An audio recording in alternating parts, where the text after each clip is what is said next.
What a year 2020 has been. First, looking back further, 2019 was truly a momentous year.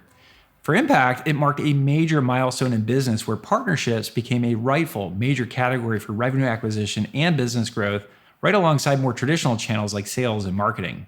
Then came 2020, and with it brought a global public health crisis, a brutal overdue awakening to systemic racism and injustice, and a whole new way of working and living that has tested our collective mental health like never before. These external forces have made this year perhaps even more of a watershed for our company. We have witnessed partnerships and partnership automation serve as not only a channel for business growth, but also as a powerful tool for business resilience. We've had to re-examine our role and responsibility in the fight for social equity, and we've had to rethink how we work and how we work together to support the well-being and emotional health of our colleagues around the world. All of these themes have strengthened our company and have informed our trajectory and decision-making this year and our roadmap for 2021. Back in March of this year, we began closing our 12 global offices beginning in China and swiftly moved to a work-from-home model globally across the organization. And we're going to remain in this mode indefinitely and until it's absolutely safe for our people to return to a shared space. We provided a small stipend to help our employees around the world cover some of the added expenses of working from home. I'll never forget in the beginning of all of this, there were parents in a Slack channel asking what to do. Their kids needed attention or would interrupt. We swiftly said, introduce your kid to the client or your colleague on Zoom. Everyone's dealing with this right now. Just that one small thing to say it's okay to be yourself at home, I think really relieved a lot of pressure for people to do their best to make it work. And we took a number of proactive measures early on. We had a series of regular communications go out to our employees with updates. We adopted a global 30-minute weekly huddle for all employees. Senior leaders proactively took pay cuts. We pulled back on discretionary expenses. We did everything that we could to plan for the worst while hoping for the best. And our message to employees was simple. Let's do everything that we can to make sure that Impact, that our business never gets the coronavirus. And if we can find a way to be productive while working from home and still drive growth for our clients through partnerships, we're going to come out of this just fine and the business is going to continue to grow. And we've done just that. Productivity is higher than ever and employees are reporting higher satisfaction levels compared to pre-COVID. And I believe they are taking seriously our recent communication regarding the need to shut down and turn off work when it's not needed. It's not always easy, but it's vital right now for physical and mental health.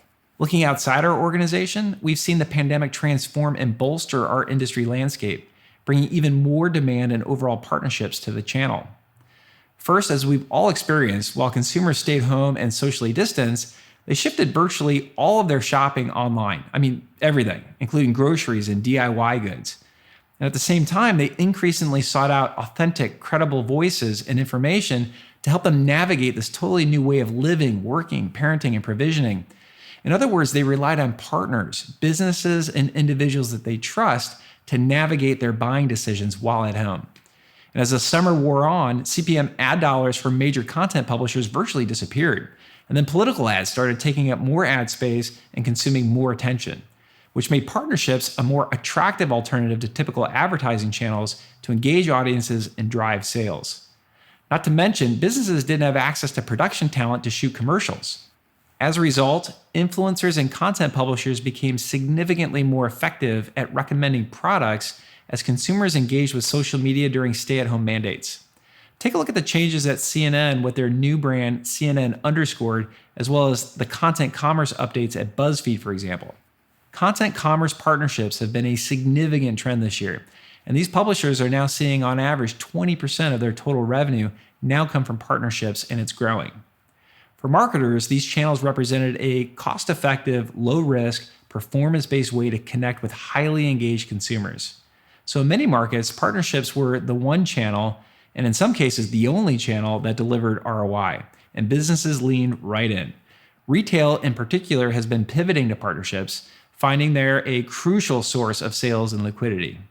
They leverage their partners to reroute offline shoppers to online outlets to elevate the product categories that consumers needed most. Deal-oriented partners were very effective at moving shut-in inventory out of stores.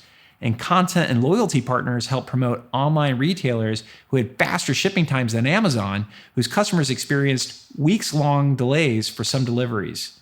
This all led to new retailers taking more market share as a result of partnerships driving them new customers at scale.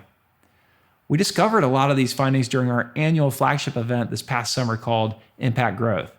Although this year it was completely virtual, but even more engaging and accessible to everyone. Impact Growth 2020 took the form of a global 7-week content series that our audiences could take in on their own schedules. It featured a series of live webinar presentations and panel discussions highlighting major industry trends and opportunities, plus short-form interviews with brands like eBay, Rihanna's Savage X Fenty, Uber, and Walmart, all who shared partnership stories and insights, what's working, what's not, and how each of their businesses are adapting to change this year through partnerships. I'm proud to report that we had close to 3,000 registrants and received very positive feedback on the format and the content of Impact Growth this year. In response to the upward trend and demand we're seeing in influencer-specific partnerships, we decided to significantly invest in accelerating our own influencer capabilities. And so in September, we were excited to announce our acquisition of Activate, a market-leading brand and SaaS influencer platform. Together with Impact's existing influencer platform partners, our combined offering has become the #1 global influencer marketplace available today, with more than 300,000 opt-in, qualified, vetted, and active influencers. We also expanded our global footprint this year, opening our first office in Germany, a market where digital penetration is at 93% and where there's a lot of growth potential for partnerships. Reinforcing the partnership growth we're witnessing is some impressive industry validation of the value and ROI of partnerships. You may recall that in 2019, we published our first thought leadership study from Forrester Research. It showed, among other revelations, that organizations with mature partnership programs grow twice as fast as their peers and perform better on key business metrics. Building on that exploration, we commissioned 2 additional studies from Forrester in 2020. In February, Forrester researchers looked objectively at the total economic impact of investing in Impact's partnership cloud, and the results surprised even us. Their analysis showed an overall ROI of 314% from the Impact Partnership Cloud and an average payback period of less than 6 months. That ROI broke down roughly evenly between incremental revenue from partnership programs and cost savings created by increased efficiency. A second Forrester study released in August took a closer look at the characteristics and tactics of the most mature partnership programs, and it provided a set of actionable next steps for programs aspiring to improve their program maturity. As further confirmation of Impact's vision and market position, we were shortlisted for a total of 17 major industry awards around the globe this year. We've won 9 so far, and 8 are still in the judging phase. And notably, Impact's Partnership Cloud just won Best Tech Platform at the Daddy Awards in London for the 2nd year in a row, and won Best Influencer Discovery Platform at the Influencer Marketing Awards. Many of these awards represent collaborative efforts with our clients who have done some remarkable and innovative things with their partnership programs over the past 12 months on the Impact platform. Finally, a key signal that we are indeed creating impact is that we have added over 500 new clients globally to our roster this year, including Westpac in Australia, Decathlon in Singapore, and DHgate in China, John Lewis, Jimdo, and Starling Bank in EMEA, and Shopify and Foot Locker in North America. These are major brands making crucial revenue acquisition strategy decisions during a pandemic, both for the short and long-term success of their businesses. And in the face of COVID-19, I'm proud to say that Impact has been able to contribute as a force for good and for growth, both inside and outside our company. But of course, the pandemic was just one of the transformative events that has upended our world this year. I cannot overstate the weight of the chain of tragic events that has struck our global communities of people of color this year. George Floyd's death at the hands of a police officer in the US happened vividly right in front of our eyes, and it represented a tipping point for a global protest movement for equality. It laid bare the reality of both the systemic racism and the subtle microassaults that Black people, Indigenous people, and all people of color experience daily in society and in the workplace. And not just in the US, globally. It was a tipping point for us as a company and a wake-up call to create real cultural change in the form of full inclusion, equity, diversity, and anti-racism in our organization. We remain at the beginning of the journey, but we've taken the first steps. beginning with the formation of our Impact DEI team, who have created a plan to ensure that we assess and abolish systemic bias, accelerate maximum performance with diversity, and activate a culture of inclusion, belonging, and equal treatment. We're going to do this through our hiring and development of key talent and shaping our culture to reflect the importance of this issue that's been plaguing our industry and society for hundreds of years. Throughout all the reckoning and uncertainty of 2020, we have also witnessed and have been inspired by actions our clients have taken to do good in the world, efforts large and small. Our partners created offers to make this new normal an easier transition for those of us working from home or otherwise affected by COVID-19. A free month of podcasts, a complimentary workout session, discounts on laptops or meal kits. These practical offers help to make our lives just a little bit easier while we try to redefine how to be successful in business, at home, and as a member of society while staying safely behind closed doors. Wantable, for example, used their technology and fulfillment center to crowdsource homemade face masks and distribute them to medical professionals and first responders in need. And Yoga International even hosted a virtual beginner yoga session for our staff and clients in March. Efforts and initiatives like these are vital during such a stressful year because our emotional health and individual coping skills have been pushed to the limit. At Impact, we have been working to mitigate the mental health stressors and promote the well-being of our employees where we can. We relieved some of the added pressure through hiring. We hired 118 new employees just this year. We doubled the size of our sales team and brought in a new CFO, Anthony Callie, and most recently, Mark DeRosiers as Chief Revenue Officer, both of whom have already made significant progress in reshaping our finance and revenue operations. We have instituted a handful of all-company holidays over 3-day weekends. We started with Labor Day, went on to Diwali, and then next Unity Day, where the entire company globally can enjoy a 3-day weekend off together. And we've granted a full 2 weeks off for the entire company around Christmas and New Year's. We also offered an additional regional day off for employees to ensure that they have time to participate in democratic elections around the world. Our teams have participated in empathy training to help home life and work life more peacefully coexist.